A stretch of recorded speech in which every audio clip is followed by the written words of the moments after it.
the countless kind of op-eds and media Opini dan laporan media yang tak terhitung jumlahnya tentang keruntuhan Rusia yang akan datang, tentang kematian Putin yang akan datang, dan semua hal ini salah.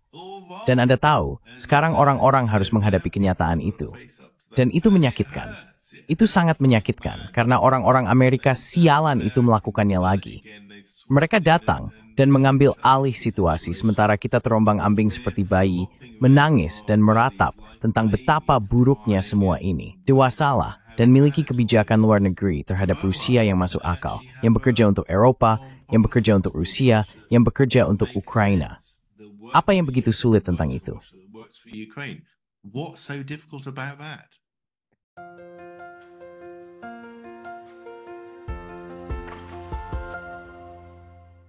Hello everybody, this is Pascal from Neutrality Studies and Halo semuanya, ini Pascal dari Neutrality Studies, dan hari ini saya kembali berbicara dengan Ian Prout. Ian adalah seorang diplomat Inggris dari tahun 1999 hingga 2023. Dia bekerja di Thailand, Afghanistan, dan Rusia, dan baru-baru ini menerbitkan sebuah buku berjudul A Misfit in Moscow, How British Diplomacy in Russia Failed. Hari ini, kami ingin membahas krisis mendalam di Eropa terkait pembicaraan damai yang sedang berlangsung antara Washington dan Moskow.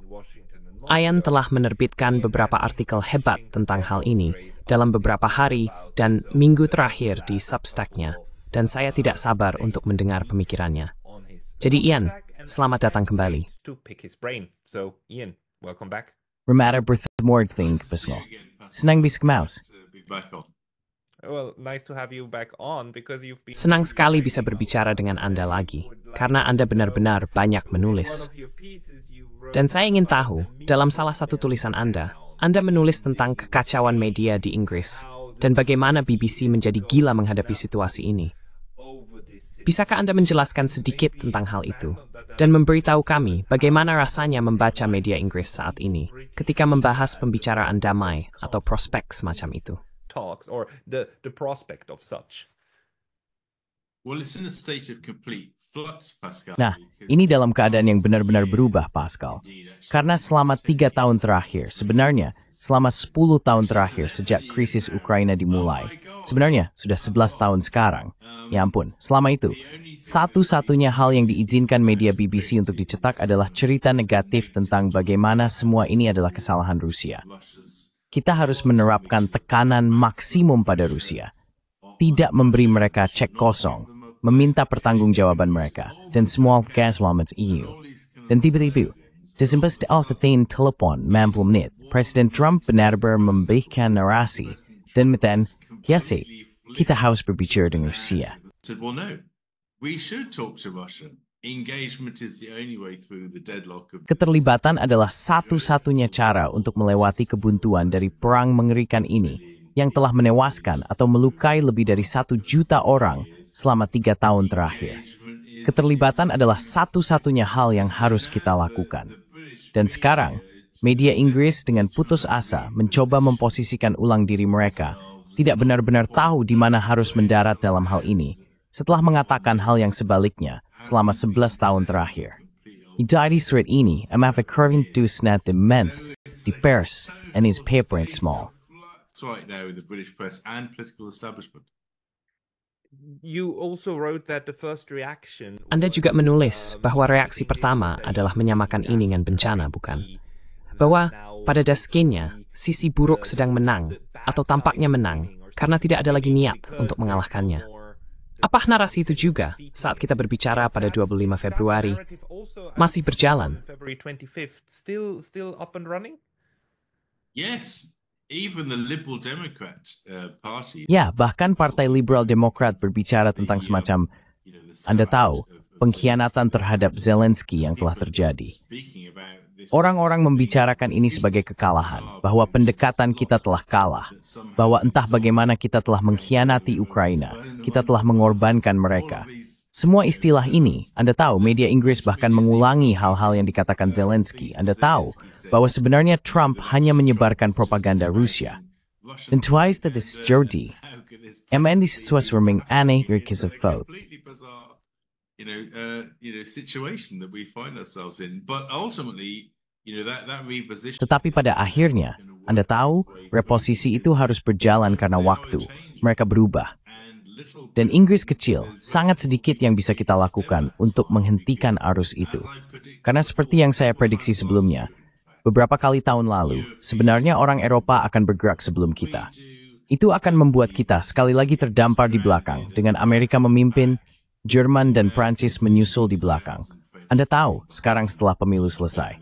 Dan kita, Anda tahu, ismenis tiba pus mesti menekis, tom everything things to tap Saul, and in desina berbah. Wanting things to be the same and never change. Where do you think Dari mana menurut Anda bencana ini berasal? Apakah ini kegagalan kebijakan yang kita lihat sekarang di Inggris dan Eropa kontinental juga? Atau apakah ini benar-benar titik akhir logis dari propaganda media gila yang telah kita lalui, yang sejauh ini belum pernah kita lihat, setidaknya tidak dalam hidup saya. Saya belum pernah melihat bentuk propaganda yang begitu luas, yang begitu terpisah dari kenyataan yang dapat diverifikasi, seperti cara perang ini dilaporkan selama 3 tahun terakhir. Banyak dari itu adalah fakta.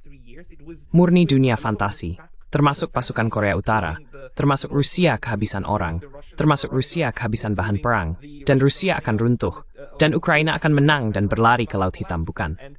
Semua ini adalah murni fantasi.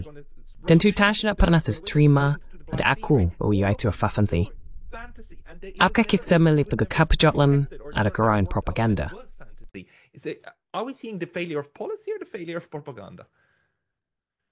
Well, we're seeing both on the basis that Nah, kita melihat keduanya berdasarkan bahwa propaganda telah menjadi kebijakan kita. Itu adalah poin penting yang harus disampaikan. Kembali pada tahun 2014, seperti yang saya tunjukkan dalam buku saya, kami memutuskan pada saat itu, di paruh kedua tahun 2014, bahwa kami tidak akan lagi berbicara langsung dengan Rusia, bahwa kami akan mengadakan percakapan kami melalui media. Kami akan mendorong hal-hal yang ingin kami bicarakan mengenai Rusia dan memulai percakapan dengan kolektif Barat, dengan global Selatan. Itu tidak benar-benar berhasil, tetapi dengan siapapun yang mau mendengarkan untuk mengatakan bahwa Rusia salah dan kami benar, tidak ada lagi pembicaraan langsung dengan Rusia.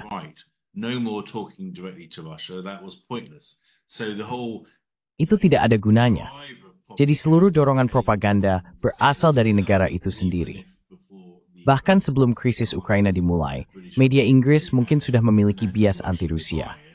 Sebenarnya, apa yang kita lihat sekarang, badai propaganda selama 11 tahun terakhir, telah menjadi bagian dari kebijakan negara, dan penting untuk memahami hal itu. Jadi ketika kebijakan itu ditemukan tidak memiliki dasar, pertestaptenir am itsmith koreminglat with an nar, stepped with nagu and with vorte. Because it has nowhere left to run.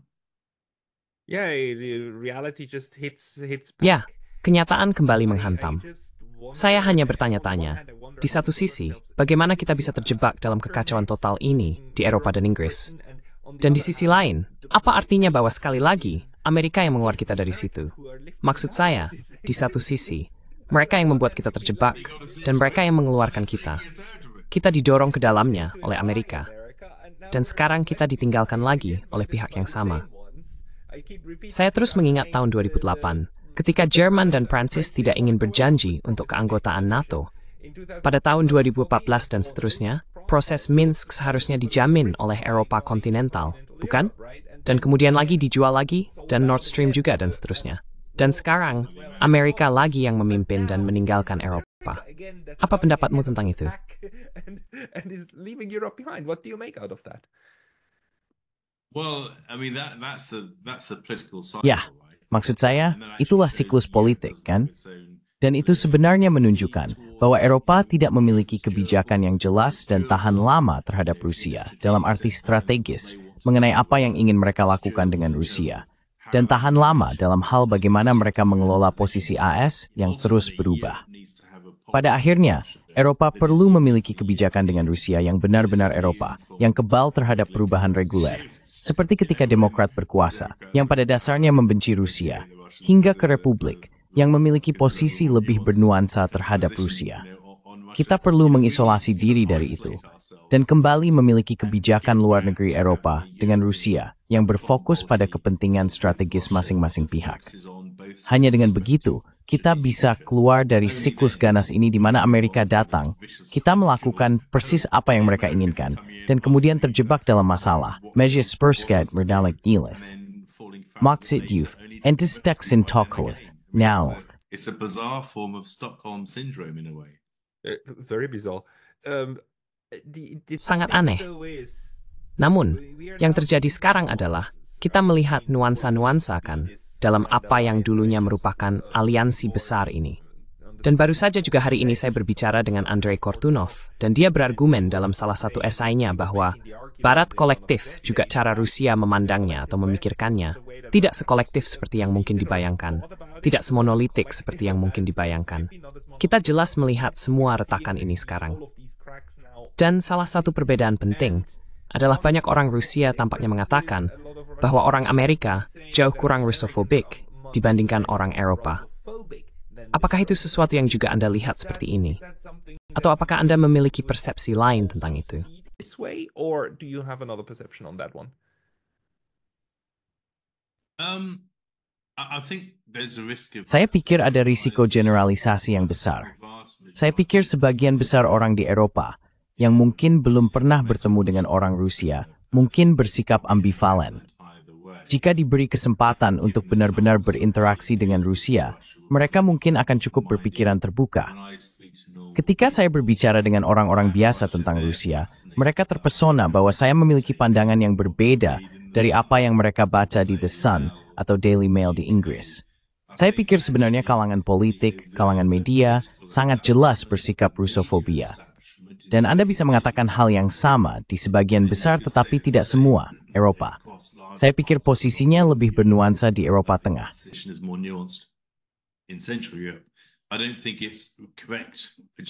Saya tidak berpikir itu benar. Saya hanya tidak berpikir itu benar secara objektif untuk mengatakan bahwa AS kurang Russofobia dibandingkan Eropa. Partai Demokrat di bawah Biden dengan Blinken, Nuland, dan Sullivan, serta semua orang yang mengerikan ini sangat Russofobia, bisa dibilang lebih dari orang Eropa. Kami hanya merasa aneh sekarang bahwa ada merek baru dari Partai Republik yang realistis. Orang-orang akhirnya mendengarkan orang-orang seperti John Mearsheimer dan Jeffrey Sachs yang sebenarnya mengatakan baik, apakah kita suka Rusia atau tidak suka Rusia, kita harus berinteraksi dengan Rusia. Dan ini adalah pragmatisme dan realisme lebih dari sekadar afinitas yang kita lihat saat ini. Right. Dan di sana maksud saya, perlu ada jalan ke depan. Maksud saya, itu adalah satu hal yang jelas sekarang. Atau apakah Anda berpikir bahwa di Inggris masih ada perdebatan tentang apakah Inggris dan Eropa, sisanya NATO, mampu melanjutkan perang? Maksud saya, ada ancaman ketika datang ke negosiasi ini tentang normalisasi hubungan AS-Rusia, dan terutama Anda tahu mengakhiri perang di Ukraina. Ada ancaman bahwa pengganggu muncul, dan pengganggu bisa menjadi pemain kecil, bukan? Evastef pa orang Eropa, isma di pengganggu diktif, proses berkesepai curidis nilo. If the process develops in a certain way. Well, we saw this kind of bomb attack in Marseille. Nah, kita melihat jenis serangan bom seperti ini di Marseille terhadap konsulat Rusia semalam. Jadi, ruang untuk pengacau, Anda tahu, sangat besar. Tapi kembali ke pertanyaan Anda, saya tidak benar-benar berpikir ada perdebatan di Inggris tentang kebijakan Rusia. Mungkin itu akan berubah setelah kunjungan Keir Starmer ke Washington DC pada hari Kamis minggu ini. Saya pikir, Anda tahu, dengan enggan, dengan rasa sakit dan membuat banyak keributan di sepanjang jalan, orang Eropa secara tak terelakkan perlahan-lahan menggeser posisi mereka untuk mendukung AS. Saya tidak berpikir mereka punya pilihan.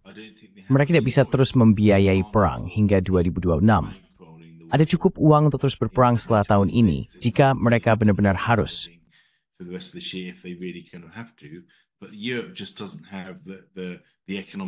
Namun, Eropa tidak lagi memiliki modal ekonomi atau politik untuk mendukung perjuangan itu. Jika Amerika mengubah posisinya, Anda telah melihat hasil pemilu di Jerman, di mana AfD menempati posisi kedua yang sangat kuat, sangat khawatir tentang kerugian diri yang telah Eropa timbulkan pada dirinya sendiri dalam upaya untuk menghukum Rusia, bahkan jika mereka menghukum diri mereka sendiri. Jadi saya pikir para pemimpin Eropa melihat bahwa ada risiko politik besar untuk terus melanjutkan jalur ini dalam hal basis kekuasaan mereka jika mereka sepenuhnya mengabaikan apa yang dilakukan Amerika.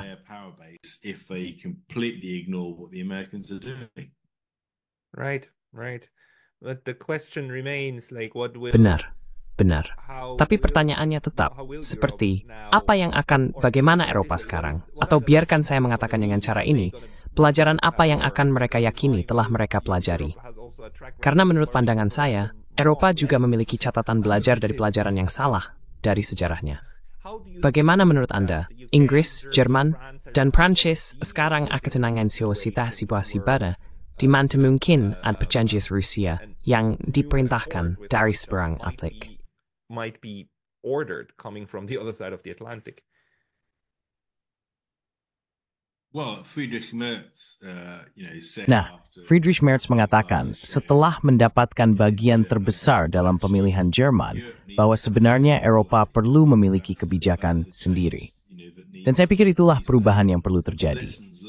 Pelajaran yang dipetik adalah, seperti yang baru saja kita bahas sebelumnya, Eropa telah menjadi terlalu bergantung pada AS, baik dalam hal payung keamanan maupun dalam hal menetapkan agenda hubungan kita dengan Rusia, dengan cara yang memiliki konsekuensi bencana bagi kita orang Eropa. Jadi Anda tahu, pelajaran yang harus dipetik, dan Merz sudah menunjukkan pada hari pertama, awal yang baik, tanda centang hijau, adalah bahwa sebenarnya Eropa perlu semacam menentukan jalannya sendiri dengan Rusia.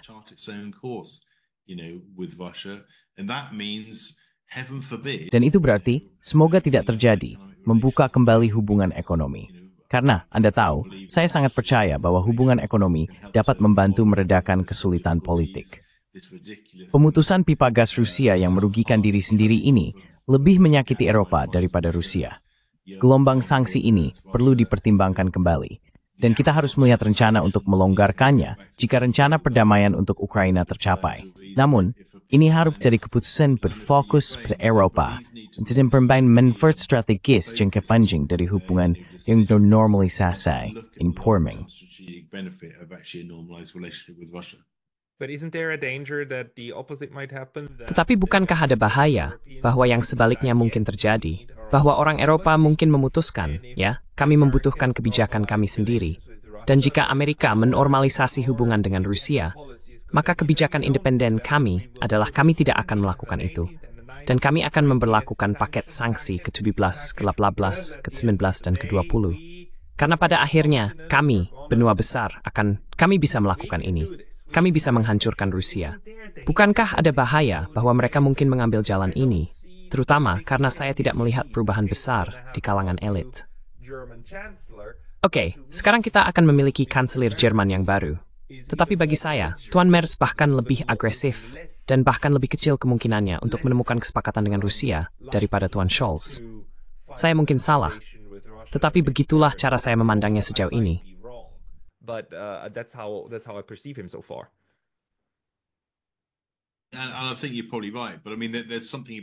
Saya pikir Anda mungkin benar, tapi maksud saya, ada sesuatu tentang memiliki kekuatan, tetapi juga akomodasi. Bukan hal yang buruk untuk memiliki kebijakan yang kuat selama Anda bersedia untuk terlibat.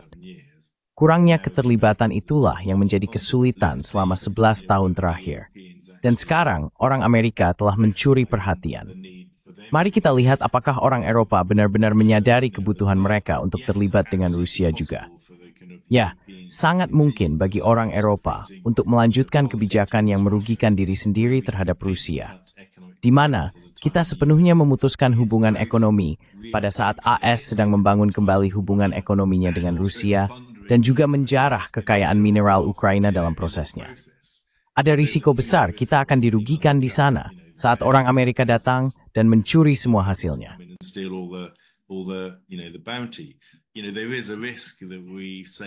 Anda tahu, ada risiko bahwa kita mengatakan, ya sebenarnya, meskipun AS telah menginvestasikan 175 miliar dalam upaya perang di Ukraina, kita akan terus mendanai Ukraina berperang hingga 2026. Ada risiko bahwa itu juga akan terjadi. Tapi bagaimana kita bisa membiayai itu? Karena semua yang telah kita berikan kepada Ukraina selama setahun terakhir, hampir semuanya berupa pinjaman. Macron dan Trump tidak setuju tentang hal ini dalam konferensi pers mereka kemarin, tetapi pergeseran telah menuju pemberian pinjaman. Kita tidak punya uang gratis lagi untuk diberikan.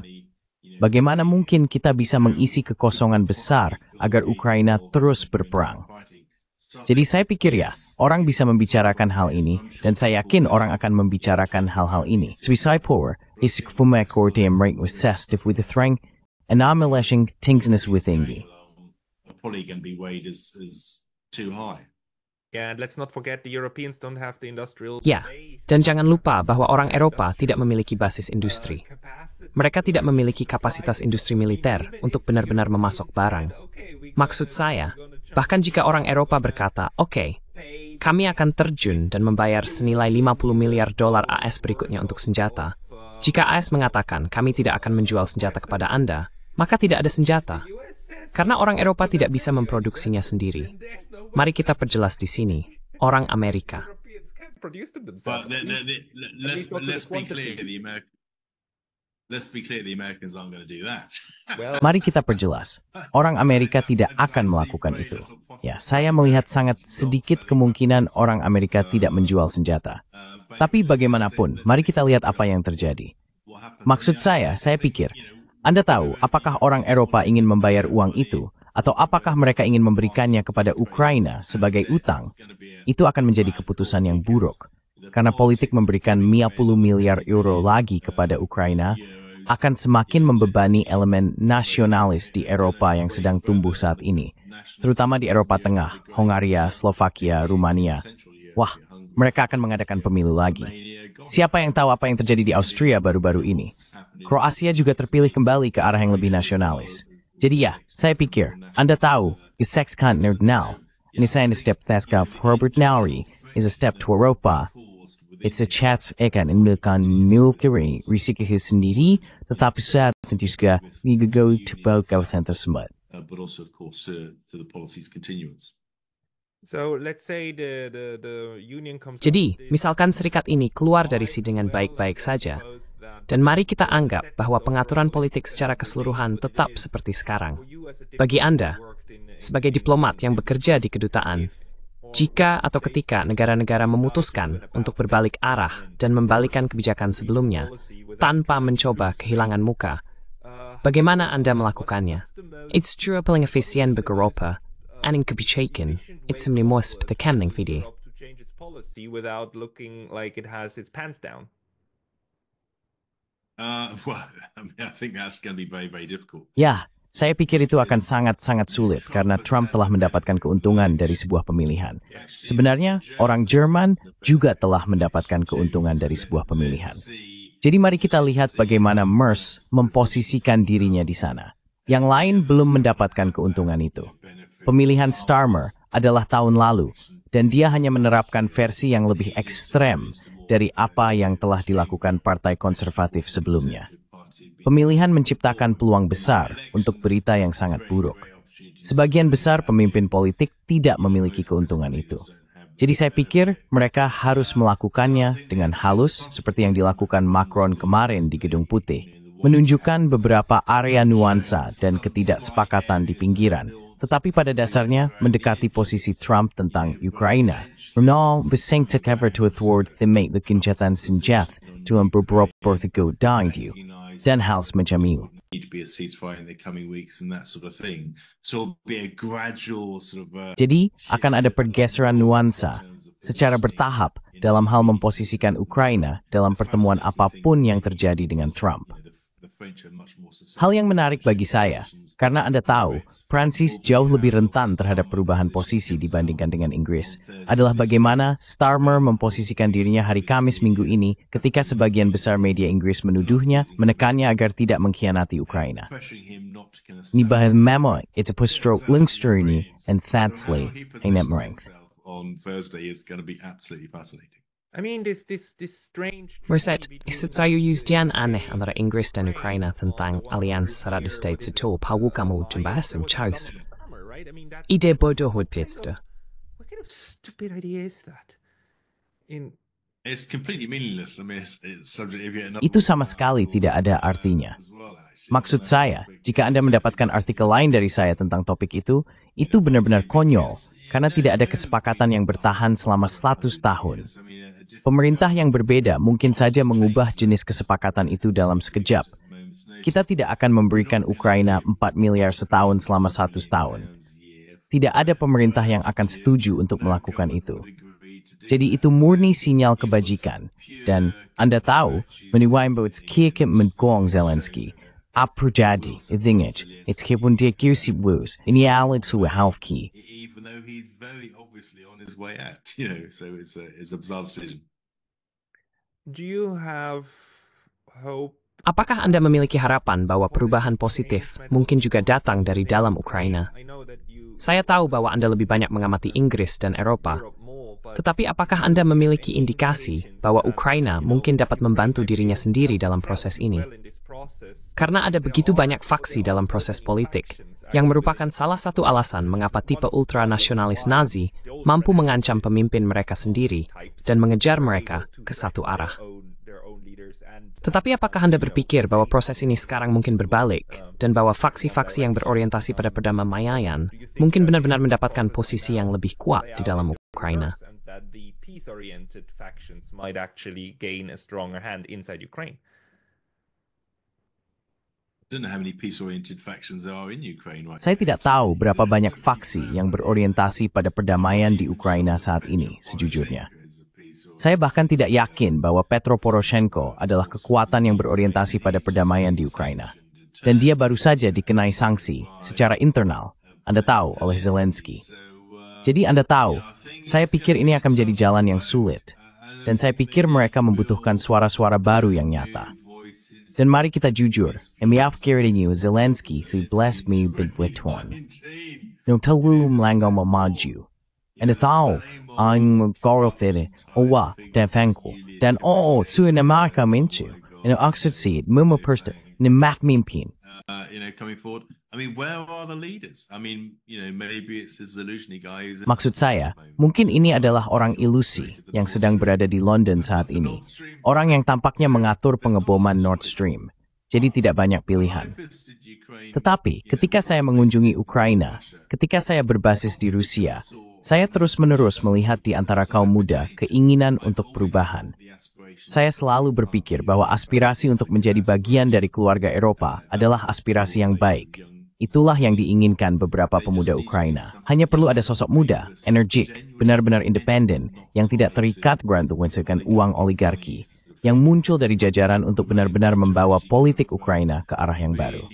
take Ukrainian politics in a new direction. I mean, Ukrainian politics hasn't really evolved. Maksud saya, politik Ukraina sebenarnya belum banyak berkembang sejak 1991. Mari kita jujur saja tentang hal ini. Maksud saya, selalu ada unsur perjuangan antara dominasi AS dan pengaruh Rusia atas politik Ukraina di tingkat tinggi. Namun pada dasarnya, korupsi dan vertikal kekuasaan adalah fitur inti yang tidak pernah benar-benar berubah sejak 1991. Tapi itulah yang diinginkan oleh generasi muda Ukraina. Dari apa yang saya lihat ketika menghubungi Ukraina, ingin melihat terjadi. Maksud saya, mari kita lihat siapa yang akan melangkah maju saat ini. Tampaknya tidak ada banyak pilihan, dan Zelensky ingin bertahan selama mungkin. Zelensky wants to hold on for as long as he can. So. Yeah, I still feel extremely Ya, horrible. saya masih merasa sangat buruk untuk Ukraina karena mereka adalah korban terbesar. Maksud saya, tentara Ukraina dan tentara Rusia serta warga sipil di kedua belah pihak yang meninggal, mereka adalah korban dari seluruh skema ini yang membayar harga paling mahal. Tapi saya pikir sangat jelas bahwa Ukraina banyak berdarah dan banyak orang kehilangan nyawa. Apakah Anda melihat skenario di mana akan ada hasil penyelesaian yang itin desa kemakmur bagi Ukraina tidak dilepaskan teknologi panjang? That might lead to prosperity for Ukraine, at least over the medium or long run. I do. Saya benar-benar melakukannya. Maksud saya, tetapi itu harus berakar pada gencatan senjata. Anda tahu, dalam proses perdamaian, bahkan jika gencatan senjata itu mengunci status quo, Anda tahu, ketika pertempuran berhenti, seperti yang terjadi di Jerman Barat, jelas setelah akhir Perang Dunia Kedua dengan perdamaian yang sejati, di mana Amerika dan Eropa tidak menghasut Ukraina untuk meningkatkan permusuhan mereka terhadap Rusia. Perdamaian sejati, di mana semua pihak berusaha untuk hidup berdampingan satu sama lain, dan orang-orang berinvestasi dalam kebangkitan ekonomi Ukraina yang sejati dan integrasi dengan Eropa, akan ada potensi besar bagi Ukraina untuk makmur dan berkembang dari situ, seperti yang dilakukan Jerman Barat setelah Perang Dunia Kedua. On the back of that, just as West Germany did after the Second World War, clearly the circumstances are very different today. Jelas, keadaan saat ini sangat berbeda. Namun, itu tergantung pada adanya stabilitas yang nyata, di mana kekuatan luar tidak mencoba campur tangan dalam politik Ukraina dan memperpanjang hubungan permusuhan abadi ini terhadap Rusia, yang sama sekali tidak menguntungkan siapapun. Kita perlu Ukraina dan Rusia untuk hidup berdampingan secara damai. Hanya dengan begitu, dan ini bukan Rusia menahan Ukraina sebagai sandera, ini hanya masuk akal secara ekonomi. Hanya dengan begitu, Ukraina dapat memiliki jalur yang jelas ke depan untuk benar-benar tumbuh dan makmur sebagai negara Eropa.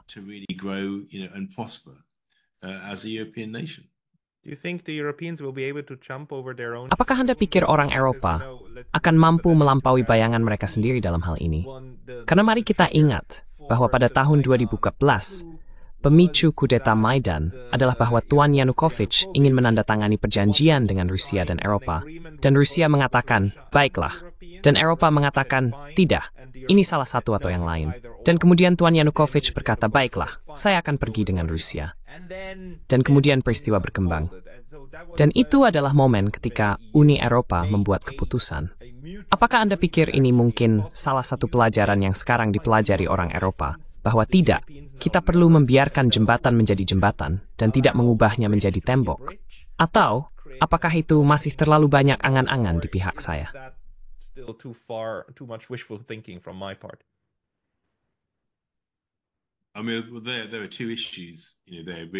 Maksud saya, ada dua masalah di sana sebenarnya.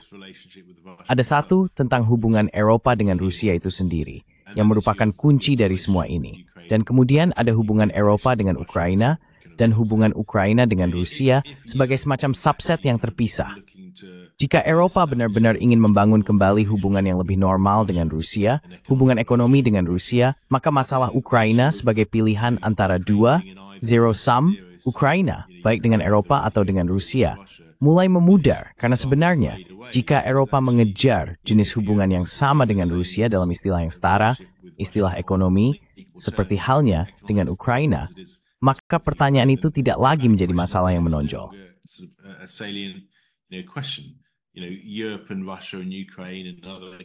Eropa, Rusia, Ukraina, dan negara-negara lain mulai berpikir lebih dalam istilah Eurasia tentang bagaimana secara kolektif, kumpulan negara dan kelompok negara dapat hidup berdampingan secara ekonomi dengan cara yang menguntungkan semua orang dalam hal kemakmuran bersama mereka. Jadi saya pikir itu adalah poin kritis di sini. Ini sama pentingnya dengan hubungan Eropa dengan Rusia, seperti halnya hubungan Eropa dengan Ukraina.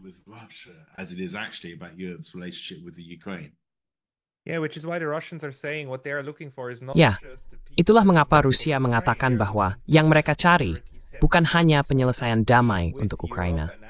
Mereka mencari penyelesaian keamanan dengan Eropa, dan sebenarnya arsitektur keamanan global yang seharusnya menjaga stabilitas. Itulah tujuan keseluruhan mereka.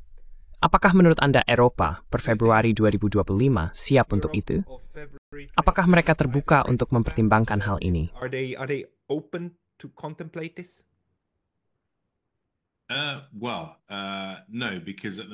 Ya, tidak.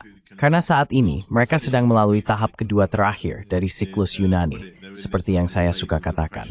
Mereka berada dalam fase depresi ini, di mana mereka menyadari bahwa kebijakan mereka sebenarnya sudah mati, dan mereka perlu mengembangkan kebijakan baru. Hanya dalam beberapa bulan mendatang, ketika gempa bumi dari pergeseran Trump mulai sedikit mereda, mereka bisa mulai bangkit dan berkata, ya, sebenarnya apa tujuan strategis kita di sini dengan Rusia dan dengan Ukraina? Sepertinya kita belum sampai pada titik itu. Orang-orang masih berusaha memposisikan ulang diri mereka berdasarkan apa yang telah dilakukan Trump untuk memikirkan apa yang akan mereka lakukan. Dan saya pikir kita sedang dalam fase transisi besar saat ini.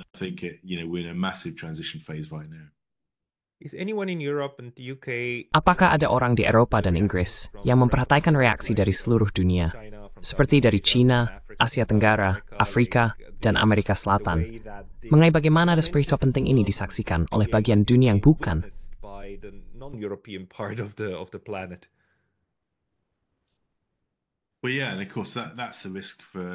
Ya tentu saja itu adalah risiko bagi Eropa sendiri kan, dari langkah Trump, karena itu membuat Eropa tampak lebih terisolasi daripada sebelumnya. Sebelumnya itu seperti Barat kolektif versus Selatan global, dalam hal apa yang terjadi di Ukraina khususnya. Sekarang itu Eropa versus semua orang lainnya. Dan saya pikir itu adalah posisi yang sangat sulit bagi orang Eropa untuk dipertahankan dalam jangka panjang. Salah satu risiko politik lainnya sebenarnya, in the war to it with that bawen per thagurs begreng apa ini terjadinya. With you came extended mercy in the dear. Itin takkan memjerkat tain.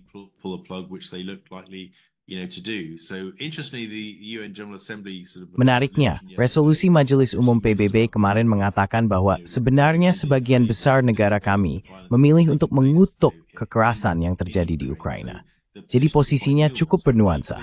Namun sangat jelas, Rusia dan China khususnya benar-benar maju dengan kelompok BRICS mereka dalam hal mengumpulkan percakapan besar selatan global di sekitar mereka tentang masa depan politik global. Jadi ya, ada risiko besar saat ini bahwa Eropa akan sepenuhnya tertinggal dan berakhir dengan, seperti yang saya katakan, Eropa versus dunia, yang akan sangat tidak membantu bagi orang Eropa secara ekonomi, politik, dan dalam segala hal lainnya.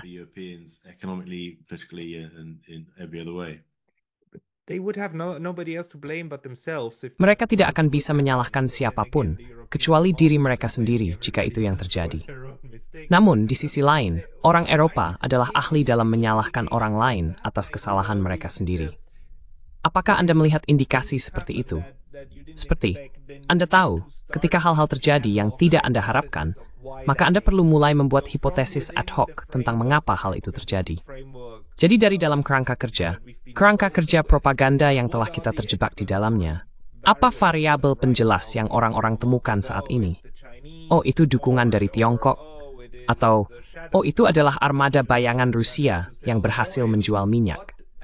Penjelasan apa yang orang-orang ini temukan untuk membenarkan kesalahan interpretasi mereka sebelumnya tentang apa yang sedang terjadi?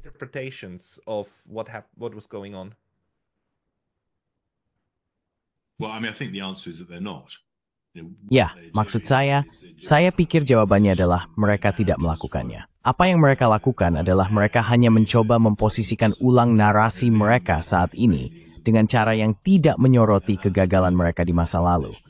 Dan itulah mengapa transisi semacam itu akan berlangsung secara bertahap. Dan ini terjadi di mana-mana. Bahkan Inggris perlahan-lahan memposisikan ulang diri mereka saat ini. Seorang menteri Inggris pada akhir pekan mengatakan untuk pertama kalinya betapa pentingnya mengakui kebutuhan untuk berinteraksi dengan Rusia. Padahal sejak 2014, kebijakan Inggris secara eksplisit adalah tidak akan berinteraksi dengan Rusia. Jadi di mana-mana, orang-orang secara bertahap memposisikan ulang diri mereka untuk menghindari terlalu banyak penekanan pada kegagalan besar selama 11 tahun terakhir.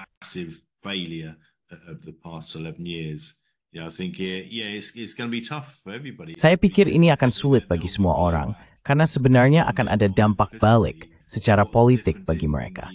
Yang berbeda di Inggris, saya kira, dibandingkan dengan beberapa negara Eropa lainnya, di Prancis, di Jerman, di Eropa Tengah, bahkan di Italia misalnya, adalah bahwa ada faksi-faksi di dalam negara-negara tersebut yang selalu menentang perang.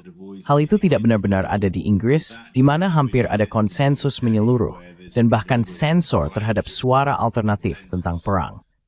Jadi dalam beberapa hal, reposisi itu mungkin lebih mudah karena tidak ada yang ingin membicarakan masa lalu. Semua orang berlomba-lomba untuk memposisikan diri mereka untuk masa depan.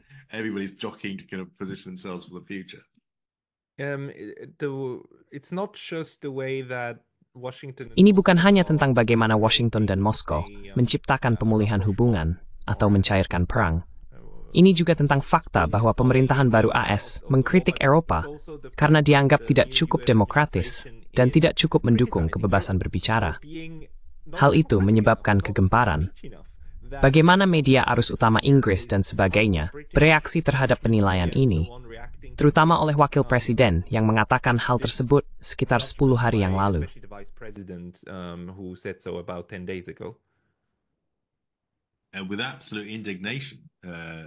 Dengan kemarahan mutlak dan wajah merah karena marah tentang hal itu. Karena mari kita hadapi, kebenaran itu menyakitkan. Bukan. Memang benar. Maksud saya, Anda tahu ada sensor di Inggris terhadap suara-suara alternatif. Maksud saya cukup orang yang masuk akal, bukan? Saya bukan ekstremis. Saya seorang sentris. Saya benar-benar seorang sentris pro-Eropa. Tetapi, mencoba untuk membuat suara saya didengar di media arus utama di Inggris hampir tidak mungkin karena saya mengatakan hal-hal yang tidak ingin mereka dengar. Jadi ya, tidak. Itu benar-benar menyakitkan. Orang itu, kepala konferensi keamanan Munich, menangis di konferensi pers. Apa itu semua tentang?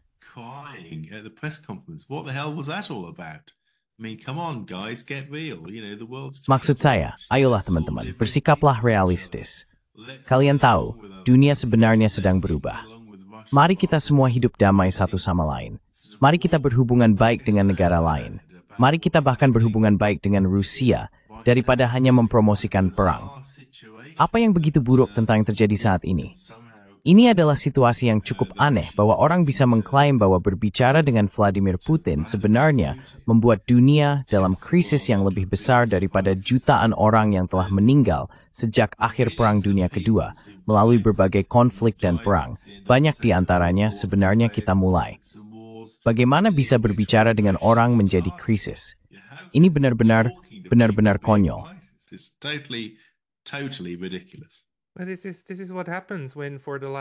Inilah yang terjadi ketika, selama 3 hingga 11 tahun terakhir, Anda menggambarkan orang seperti Vladimir Putin sebagai kedatangan kedua Hitler.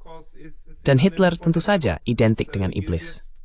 Jadi Anda baru saja menciptakan momen di mana sekarang Anda tahu berbicara dengan iblis adalah hal yang diperlukan. Saya pikir disonansi kognitif ini sekarang benar-benar menyakiti secara fisik orang-orang ini. Setidaknya yang lebih bodoh. Itabiansiam Arthur Ward Spate the was ordained awal.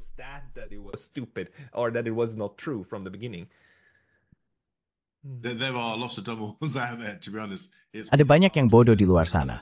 Jujur saja. Sulit untuk mengidentifikasi yang masuk akal banyak waktu. Tapi benar sekali, itu menyakitkan. Kami gagal, kami salah. Dan itu adalah perhitungan besar bagi semua orang yang telah membesar-besarkan kekuasaan dan kepentingan mereka sendiri untuk ditelan.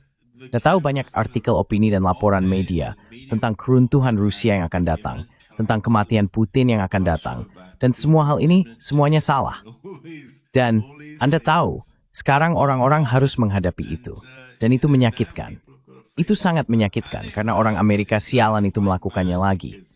Mereka datang dan mengambil alih situasi, sementara kami terombang-ambing di perut kami seperti bayi, menangis dan meratap tentang betapa buruknya semua ini. Dewasalah dan benar-benar memiliki kebijakan luar negeri terhadap Rusia yang masuk akal, yang bekerja untuk Anda, yang bekerja untuk Rusia, yang bekerja untuk Ukraina. Enteng cuti sulit the mouth. What's so difficult about that? Beberapa hari yang lalu, saya memiliki mantan duta besar Spanyol di saluran saya. Dan dia menyampaikan poin, dan saya menempatkannya di awal. Karena saya pikir itu sangat penting untuk diketahui, bahwa para diplomat Eropa, mereka tahu. Dia berkata dia memberitahu saya, seperti, Pascal, kami tahu. Kami adalah profesional. Kami tahu apa yang sedang terjadi. Kami tahu tentang revolusi warna. Kami tahu tentang kebijakan di balik itu. Kami menyadarinya. Kami hanya tidak bisa membicarakannya, karena kami melayani politisi kami, kan? Begitulah seharusnya. Apakah itu juga penilaian yang akan Anda buat? Maksud saya, apakah Korps Diplomatik Eropa benar-benar memahami apa yang sebenarnya terjadi di balik layar?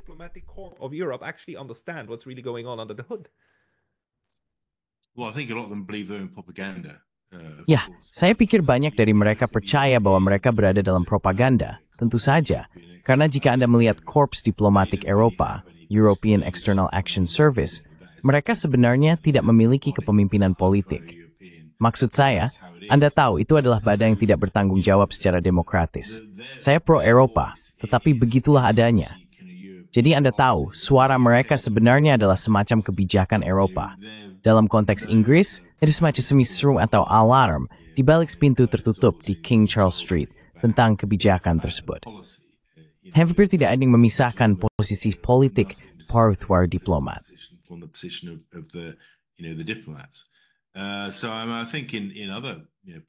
Jadi saya pikir mungkin di bagian lain Eropa, tetapi ada sangat-sangat sedikit bukti yang saya lihat tentang diplomat yang berdiri dan berkata, tunggu sebentar, mungkin kita membuat kesalahan besar di sini.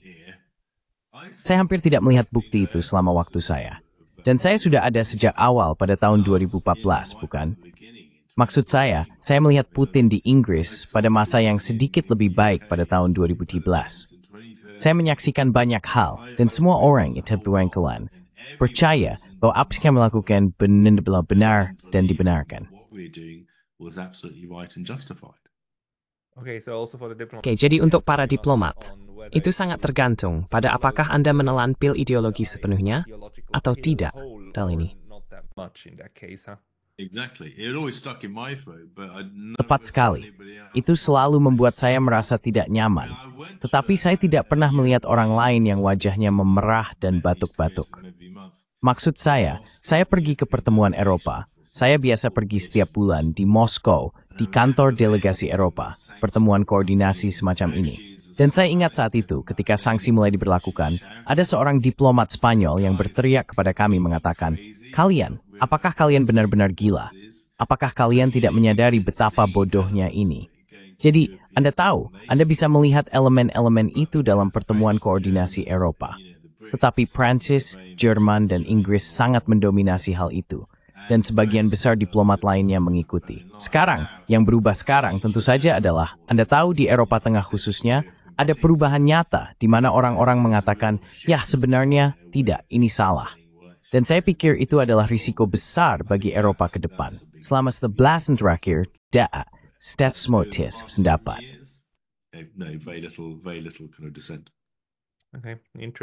Oke, menarik. Karena saya masih mencoba mencari tahu bagaimana secara kolektif kita bisa terjebak dalam kacauan besar seperti ini.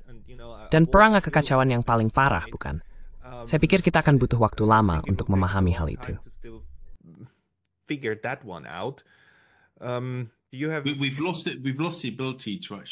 Kita telah kehilangan kemampuan untuk benar-benar mengembangkan kebijakan luar negeri dengan cara yang kritis.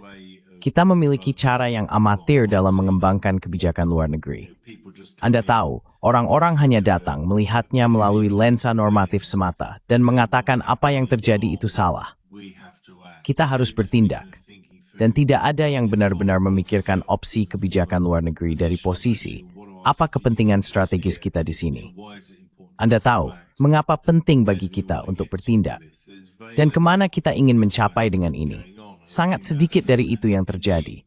Dan memang, menteri-menteri Inggris bahkan telah membicarakan hal ini. Tidak hanya tentang kebijakan diplomatik, tetapi juga jenis kebijakan domestik lainnya. Kualitas saran yang disampaikan kepada menteri di Inggris umumnya cukup buruk. Dan saya pikir itu pasti mempunyai hitam yang buruk dan kuemisikinya semangat tot butuh.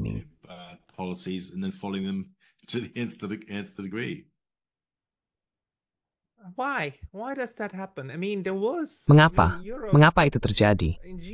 Maksud saya, Eropa dalam geopolitik dulunya identik dengan geopolitik, bukan? Bukan dalam arti yang baik, maksud saya. Dalam arti yang sangat berhubungan dengan perang. Tapi dulu ada pemikiran strategis geopolitik secara keseluruhan.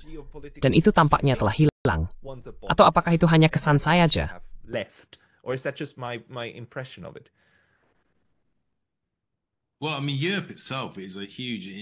Ya, maksud saya, Eropa sendiri dalam banyak hal adalah kesuksesan geopolitik yang besar, bukan? Maksud saya, muncul dari reruntuhan Perang Dunia Kedua melalui ekonomi, terutama, dan keterlibatan sosial dan budaya. Mereka telah mencapai tingkat perdamaian hingga baru-baru ini yang belum pernah terdengar dalam sejarah kita sebelumnya. Jadi itu berasal dari visi awal, dan saya pikir visi tentang apa yang diwakili Eropa, Anda tahu, telah hilang. Is skeptikas sine, nomauer, menindi verber, mes, have to swap, flofis, kropoites, and subirokrates. Philosophical, less kind of political, and more bureaucratic. You know, and actually the institutions of Europe have now. Sebenarnya, lembaga-lembaga di Eropa sekarang memiliki begitu banyak kekuasaan, sehingga mereka terus memusatkan kekuasaan tersebut. Sebuah tren yang kita lihat di bawah kepemimpinan Ursula von der Leyen selama masa jabatannya. Sebuah tren sentralisasi yang besar. Birokrasi hanya melayani kebutuhannya sendiri dan tidak benar-benar bekerja untuk visi tertentu. Kebutuhannya untuk ada dan menjadi lebih kuat sebenarnya sekarang melampaui tujuan apapun untuk persatuan secara keseluruhan. Dan Anda melihat hal yang persis sama dengan NATO. Orang-orang menghabiskan terlalu banyak waktu memikirkan NATO sebagai aliansi militer semata. Dan tentu saja di permukaan memang demikian. Tetapi pada dasarnya, NATO adalah sebuah birokrasi.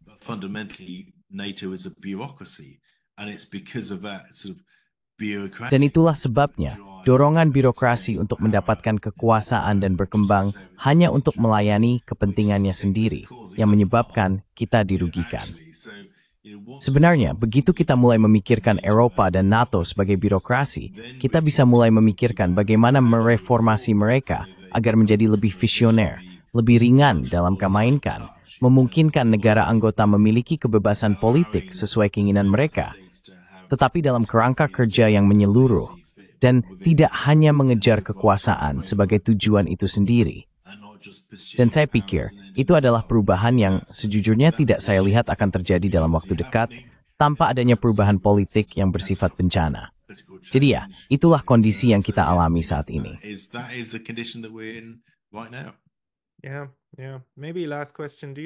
Ya.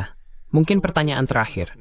Apakah Anda berpikir bahwa, atau bagaimana penilaian Anda tentang NATO? Maksud saya, ini mungkin kekalahan strategis terbesar dalam sejarah NATO, bukan? Dan ini bukan kekalahan di mana anggota aliansi diserang, tetapi ini jelas merupakan kekalahan dari mentalitas di luar wilayah atau di luar bisnis. Kemana Anda melihat masa depan NATO akan menuju? Where do you see the future of NATO going?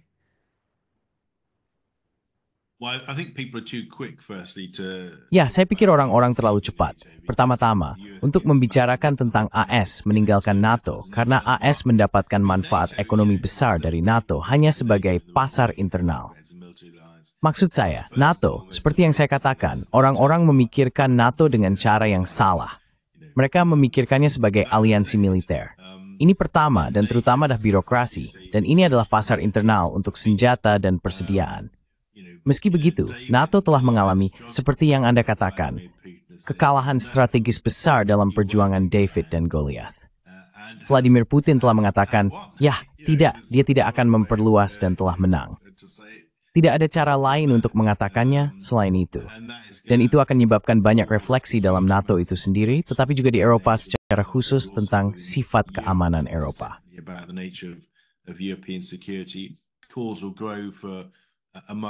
Penyebabnya akan tumbuh untuk arsitektur yang jauh lebih kuat untuk keamanan bersama Eropa di masa depan, yang harus merangkul kekuatan regional, termasuk Rusia, yang kemudian membuat masa depan NATO diragukan. Tapi saya tidak melihatnya dalam kejatuhan. Ini bukan kekaisaran Romawi.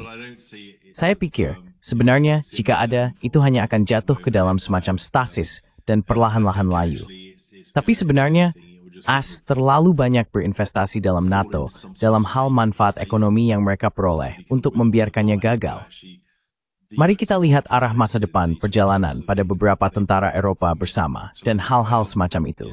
Saya pribadi tidak berpikir itu akan berjalan sejauh itu, karena negara-negara individu ingin memiliki kendali mereka sendiri atas hal-hal tersebut. Tapi ya, ini dalam keadaan fluktuasi, tapi saya tidak benar-benar melihatnya runtuh dalam waktu dekat. Ya. Dan terutama, saya pikir apa yang juga dikatakan tentang pasar internal untuk senjata dan sebagainya. Anda tahu, semua seruan untuk pengeluaran 5% dari PDB untuk pertahanan adalah seruan untuk membeli lebih banyak senjata semacam itu dari Amerika Serikat. Dan melakukan itu akan menjadi hal yang wajar untuk dilakukan, bukan? itu akan menjadi cara yang wajar untuk ditempuh. Natural thing to do, right? Would be the natural way to go. They get over, I think it's about 53-54%. Mereka mendapatkan sekitar 53-54% dari total pasokan senjata global. Dan dari situ, Anda bisa mengekstrapolasi.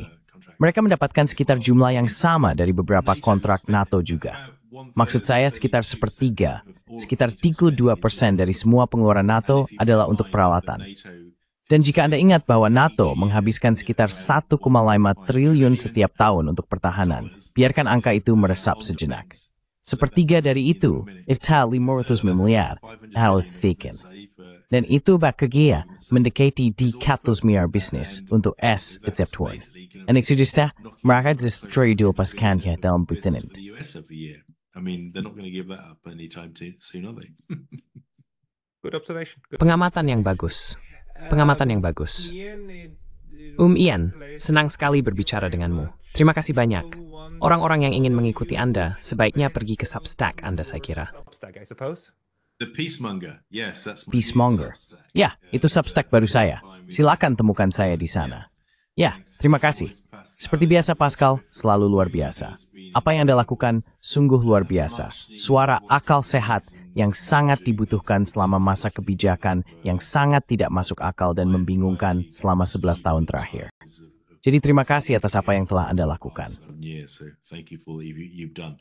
Thank you, Ian, because Terima kasih, Ian, karena melawan kebodohan, kita hanya bisa melakukannya dengan berbicara secara rasional dan dengan menyebarkan perdamaian.